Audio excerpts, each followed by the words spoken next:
I think in Ireland we do have something particular in, again, this sense of the spiritual, that the book is more than just an object, that it has some sort of spirit of its own, that it contains knowledge that has to be discovered.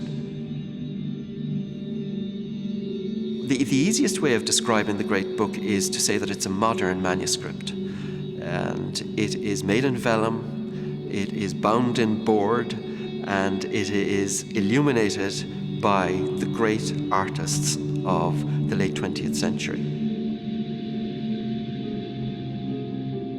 It comes back time and time again to the sense that the book made itself through us, that we were just the servants of the book.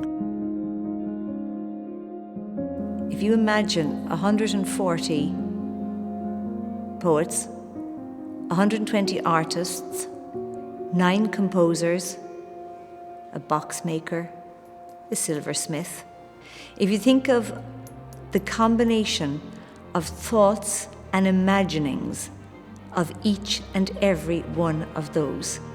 So this book is the manifestation of the intersections of all that thinking.